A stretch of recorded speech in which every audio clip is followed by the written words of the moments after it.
Bir adam derdi düşse, derman menen özün emetmeli. Kulzum günahının terin derdini çın toba qurdur ona emmolup diyemaktan ulişan. Derya yal günahında olsa çın toba qurdur ona emmolup. Canın menen Allah'ın kapsına yıkılsan derya yal çoğun günahında olsa çın toban onu qurdur deyiptir. Hudaýyň ýany arasda jogolup bararsın deyiptir. Bir neçe nigmatlar var. Gidenden soňra mewurilip gelýän nähildir. Bir neçe nigmatlar var.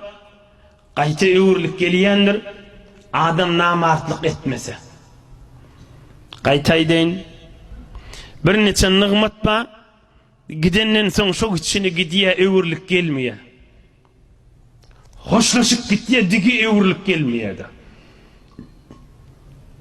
Emme bir neçe nigmat var ellen gitse gaýta gelýär. Adam namartlyk etmese. Eger bir gün men sesimi eşite biler kim diga belli del, Allah'dan başka hiç kim bilenak men aýtjak bolýanym kimdigini. Şol hüjremizde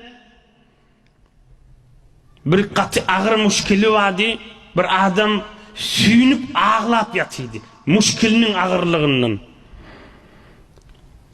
Biz otiz ol süýnüp ağlap ýaty. Eýam Hudaýym şahitdir. Uşu ağlap qıyğırıp aýtdy, ege men muşkilim açylsa, men ştadan çykjak däl, yani hemişe gezjek, gowlaň için ne boljak? Men arasda gezjek, hyzmat etip gezjek diýdi da.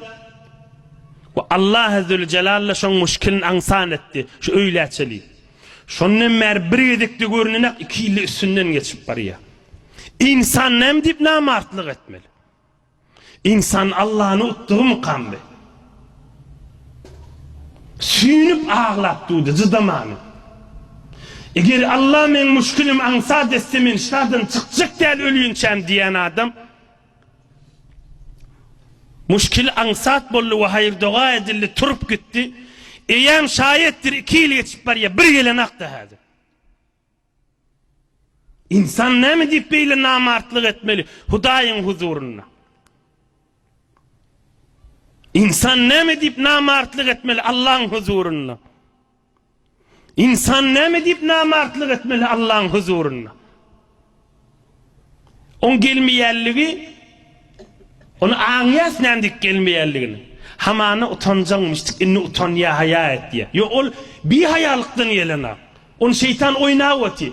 Sen utan, sen barma beýlep diýe. Allah'ın gastyna barma diýe da. Sen näjere barjak diye o muşkiliň bada ağlap süýnüp ýatydyň diye. Sen utan barmaga diye. Ola bir haya bolup gelmänü. Hayatı bolsa gelmelki men muny size aýdýan ders alar ýaly. Ol bir haya bolup gelmänü. Yüzüniň suwuny urdypdyr. Yüzüniň azadyk suw bolsa gelmeli. Inni gelmeli, ağlap gelmeli. Hudaýa men günälerimi meni maaf et, meni bagşla diýmeli. Son Hudaýyň huzuruna barjak ahim. Bugün ölmese erti öljek. Allah'ın kapsyna eltiljek, hiç çaresiz. Adamın päli, adamın niyeti, dinleň, adamın päli, adamın niyeti içinden aýlayan pikri salym bolmak gerektir. Haky berjaý etseň her bir reweşde hayrını baş edip şerrini sinder diye Allah'ın dostu mahtun ulişan aýdýar. Haky berjaý etseň her bir reweşde hayrını baş edip şerrini sinder diye. Eger haky bitirjek, Allah'ın buyrugunu bitirjek, Hudaýyň razyçylygyny tapjak diýip päliňi, niýetini alsaň, mıdam hayrın baş olup, mıdam günahlyň ýuwulup durar diýipdir. Hayrını baş edip, şerrini sinder. Sinder diýdi, şeriň döwer, şeriňi aýrar, günahyny aýrar diýdi da. Päliň bir wagtda bir kysgaja görüň aýdyn. Bir wagt bir padşah bir owa barýarmyşdyk. Yani bir ýaňadan geçip barýarmyşdyk. Ýa-da bir ýaňa düşüpdir da. Ohum ýankyýal bir bagyň kulgesine gonypdyrly, düşüpdirli.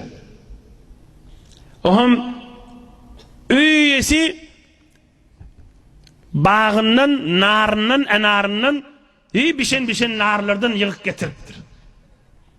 Bir vezir, vekil, bir nese yannakileri bundan günün iyiptirler. Orada takamlamıştı. Padişah yüreğini alıptır. Bir bağ yürü meyvesi kovaymın deyiptir. Yüreğini alıptır. Bunu men alayın bununla durmasın mı deyiptir. Bir bağımından alayın bununla durmasın deyiptir. Oğlum yönü duymanırlı hadir anardan. Bağın meyvesinden. Getir oğul yine deyiptir yankı padişah. Yine getiriptir. Nar kakıptırla. Narın içi çüyrüktü. O bir nar kakıptır. Ağzı çıkıptır. Nemin bağını ütköttün mü deyiptir padişah. Bağın esay deyiptir. Sultan deyiptir. Bağ önkü deyiptir. Sen niyetin harap bollu deyiptir. Önkü niyetin yok bolmalı sen deyiptir. Odul kölgelenme niyet bilen yellin deyiptir. Sultan niyetin harap bollu sen deyiptir. Nehm bollu deyiptir. Adam erde olsa, hileyde olsa, himsaya da olsa, obagara da olsa, karment de olsa, karger de olsa, işinne ve gidip bürüşünne adamın peyal salim bolmak gerektir. İçin salim, nıgmat baka kadrını bilmek.